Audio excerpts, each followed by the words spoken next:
Gürcüstanda etnik Azərbaycanlılarla Gürcülər birlikdə növbəti aksiya keçiriblər. Kvemo Kartlidən olan ictimai fəallar 26 may Gürcüstanın müstəqillik günü ilə əlaqədar performans sərgiləyiblər. Kvemo Kartlidə hər bələdiyyənin ən yüksək nöqtəsindən qırmızı tüstü buraxaraq paytaxt Tbilisiyə kimi təhlükə siqnalı ötürüblər. Performansın əsas məqsədi Gürcüstan dövlətçiliyinin və gələcəyinin təhlükə altında olduğunu göstərmək idi. Tarixən elə məhz həmin yüksək yerlərdən bölgə cəmaatı Tbilisi əhalisinə düşmənin yaxınlaşdığını çatdırırdı. Ona görə də fəallar bu performansı müstəqillik günü ilə bağlı simvolik hesab edirlər.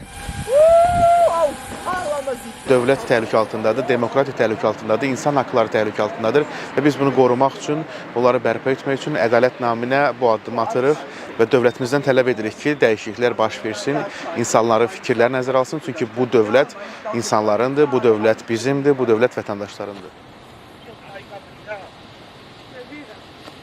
26 მაისისთვის დამოუკიდებლობის დასაცავად ჩვენ კიდევ ერთხელ გავერთიანდით და სიმბოლურად ისე როგორც ჩვენი წინაპრები აკეთებდნენ, როცა ქვეყანას მტერი შემოესეოდა და ერთმანეთს ესე მაღალი წერტილებიდან კვამლით და ცეცხლით ატყობინებდნენ, სიმბოლურად, რადგან დღესაც მტერი ყავს შემოსეული, ერთმანეთს სიმბოლურად ესე გავაგებინეთ.